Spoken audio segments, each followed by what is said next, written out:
Is Ilia Topuria moving up to lightweight? Are Volk and Lopez actually fighting at UFC 314? These are just some of the questions we have about what the heck is going on inside of the featherweight division. What the heck is going on here? Help me, I do not understand. Yeah, man. It was looking like Volk and Topuria 2 is just set for Miami. It's going to be a massive card. Yeah, 95%. It was basically all but confirmed. Yeah. Well, and that entire card is stacked now. Yeah. Like, there's so many good fights. And now it's looking like Makhachev versus Topuria. It's June. Yeah, we've had Twitter saying it's 100% confirmed, just the location and date are to be announced, which is... Yeah, there's some reliable sources, but you just never know with this industry. Dana White. This industry. Ooh. Dana White also said that he has something special for Makhachev, and you're gonna know it when you see it. I could almost see this being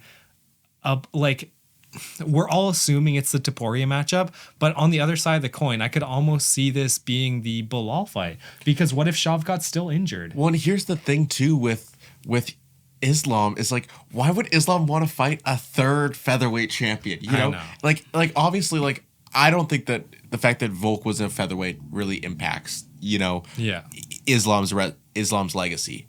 Still the best fighter at the time. But we're letting all these featherweights who have had less Ilia's had less defenses, but he's going up to fight Islam. Why is Islam not getting the chance to go up? Honestly, I don't think Makhachev has a problem with fighting anyone. No, he doesn't care. He doesn't care who gets in the octagon with him as long as they make 155, like he said.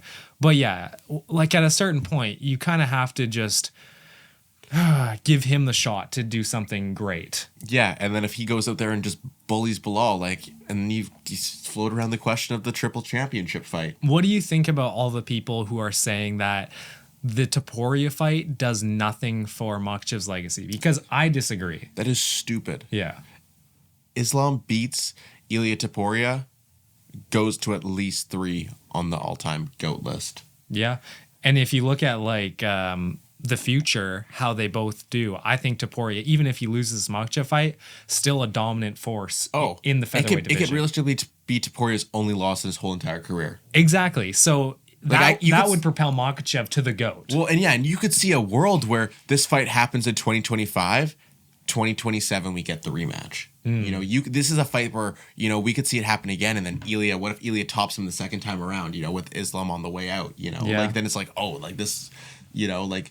This is a big deal. This is what the UFC has been waiting for since UFC 229. They've been waiting for these two dominant forces to go at each other. They haven't had it since. Yeah, who can actually build up a fight, you know? Both of these guys, Topuria and Makhachev, they both have unwavering confidence in themselves, which is what Khabib and Conor had. And they're the two best fighters in the UFC. Yeah, which is actually better than what Khabib and Conor were. Yeah. You had one and something. You had a coke addict on the other side. But yeah, I think, like we talked about in another video, if they miss this opportunity, it's just a big letdown for the UFC community, because we've been close to so many massive fights. Even the Jones versus Aspinall fight, we're close to a massive fight. I feel like over the past couple of years, there's just been a lot of times where we've been let down by the matchmaking to get big fights.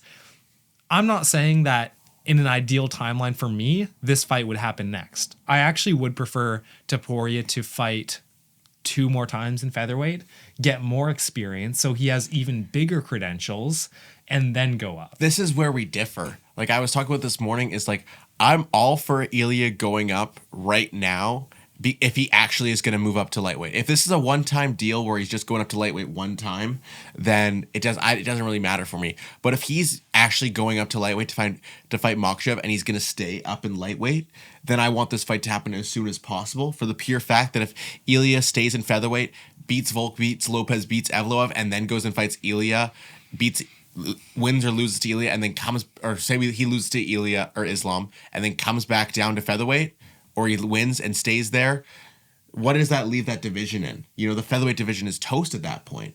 If he's up there as the lightweight champion, and then we have to get a new featherweight champion. It's like, oh, which one of Ilia's losers is going to win the belt? Yeah, it's like if Jamal Hill and Yuri Prohaska were fighting for the belt if Pereira moved up. Yeah. It's like, you know, in the back of your mind that these are not the best fighters. This is the B tier. This is a consolation prize at this point, you know? Yeah. So that's why, like, I think that I want Ilia to be clear with what he's doing. You know, Yeah. stop being so hokey I know, pokey. yeah. He's like 2 months ago it's coming out that he's moving to lightweight permanently, and then it's like, oh no, he's fighting Volk now, and now he's fighting Ilia or Islam. Makhachev, Dude, yeah. these names are too close. I have to switch from Ilia and Islam to Topuria and Makhachev. Yeah. Like, it is messing me up so hard right now. Another thing that I like, if this matchup were to happen now, is we get a new featherweight fight, which is Volk versus Lopez. I love that fight. Yeah. I like that fight more than anyone versus Topuria. Yeah.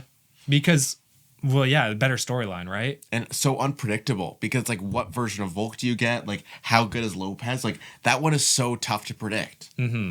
Volk, I think, can win that fight. I like that fight for Volk specifically. The wise decision is Volk, but it's like, at the same time, it's like the wild decision. the wild, you know? is Wise, Lopez. wild. Wise, wild. That's a good one. That's really clever, buddy. So if he goes up to fight Makhachev, let's say it is the next fight. Let's assume that this does go through. Does he stay at lightweight, win or lose? Does he stay at lightweight only if he wins? What do you think? I think if he's going to go up, he's got to go up. Yeah, because I think it really hurts fighters who switch back and forth. We saw that Holloway went up to lightweight and then went back down to featherweight. He said it was the hardest cut of his life. Yeah, next thing you know, he's going to be Kevin Holland. Yeah, and exactly. especially for Ilia Topuria, who is 200 pounds, supposedly, like out of camp.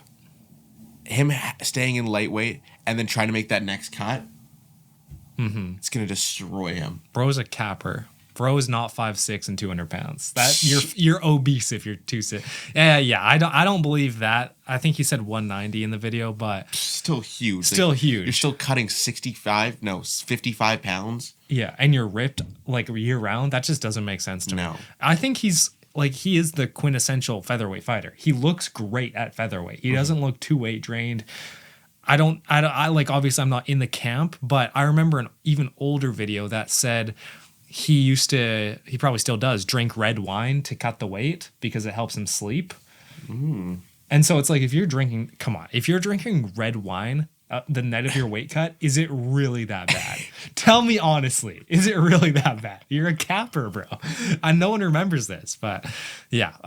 Anyways, I love either of these fights. I love Volk versus Topuria too, because I think Volk has a better chance than people give him credit for. I love Topuria versus Makhachev because it's a super fight, and we haven't had a super fight like this in maybe since Conor McGregor. You know what I mean? Yeah. So either way, it's a great fight. I just want Topuria to say yes or no to one thing. Stop acting like a woman. Make up your mind. He is such a... Yeah. Not that that's a bad thing, guys. What not when you hate? All right, now that we've talked about the top guys at featherweight and kind of were like, what's going on there? Let's talk about the rest of the guys in featherweight, because it seems like nobody else actually has a fight scheduled. You know, there's so many rumors around these guys in featherweight, but just no execution. You know, there's no fights actually being scheduled. You know, we had that talk about the Lopez versus Yair Rodriguez for Mexico City. That fell through.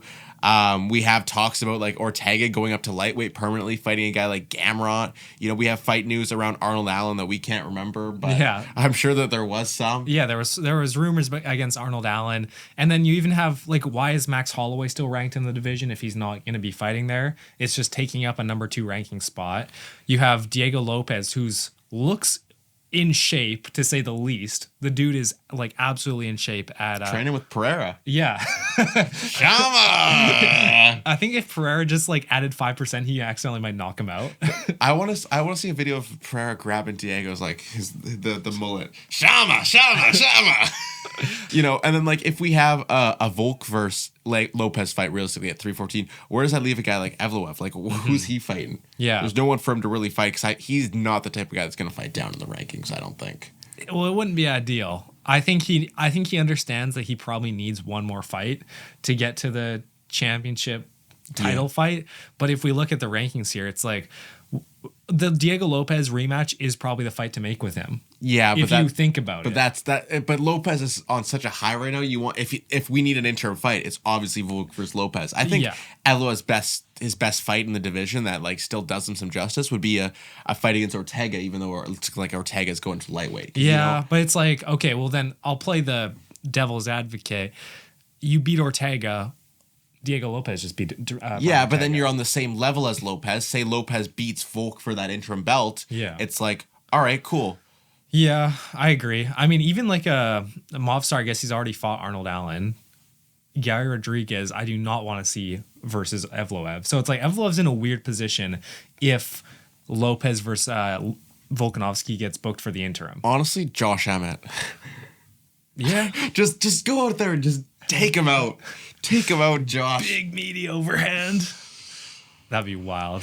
Who's Bryce Mitchell's next match? I was literally about to say that. Pereira. Josh Emmett too. Yeah. They want to see the exact same thing happen. I could see it. I could also Arnold Allen. I don't know what, like, Bryce Mitchell's career should be over. Yeah, after that, like, you know what I mean? GFL will take him. GFL would take him. They'd love a good PFL probably would say no. I don't think PFL likes grapplers. I don't think PFL wants the drama of that. No. You know what I mean? And they can't pay fighters either. So I don't know if Bryce Mitchell wants to go over there. I could see Bryce Mitchell versus like Aljo maybe if Aljo fights down. Aljo thinks he's still up there though. Aljo thinks he's like top 4 still. Oh, Aljo thinks he's still #1 contender. Yeah, that's what I'm saying. He's delusional, bro. And then you have like people like Dan Ige and Barboza who are just kind of like chilling at the division. Like, just what are you doing there? He's just holding the place. Dan Ige though, like Dan Ige could go in and fight. He's still a good fighter for sure. He could fight down the rankings. He's gonna have an exciting fight no matter what. He's gonna just hang out there for maybe like 2 more years. He's gonna get booked up against Gene Silva, get KO'd. Yeah, that's just the path of life for Dan Ige. Gene Silva 2 weeks away from him fighting. See, yeah, Dominic Cruz, rip. Oh, retirement. Send prayers up. Yeah, for our boy. Oh, we never liked him, but yeah, he's overrated. Every single bantamweight from about 5 years ago, overrated. Outside of Garbrandt, every single fighter from over 5 years ago, overrated. What was it? 3 months ago, maybe you could have pre-Holloway Topuria, greatest division in the UFC. Yeah, you know. Definitely. In a post-Topuria Holloway world. In a post-Topuria world. That's crazy. Just the way that, like, Topuria's just not, he's obviously good for business, but I think he's also bad for business. Why? You know, just in terms of, like, he's so unpredictable. Dude just got to make up his mind. Yeah, but at the same time, wasn't that kind of Conor as well? Yeah. You know, it's like, oh, this guy could do anything. He could beat Mendez. He could beat Aldo. Yeah. Topuria is kind of like that same vibe. That's going to wrap it up for us today. Go down to the comments. Let us know what fights you want to see in featherweight the most. I think for me personally, it's Volk versus Lopez in the featherweight division is the fight I want to see the most. Yeah. I think you want to see Ilia versus Volk the most. I think Volk versus Lopez is the better matchup. Yeah. Because we haven't seen it. More entertaining fight. It's new. More unpredictable. Yeah. I want to see Lopez get a shot. Yeah. But while you guys are down there, make sure you guys are liking and subscribing. We appreciate all the love and support. And we'll see you guys next time. Peace. See ya.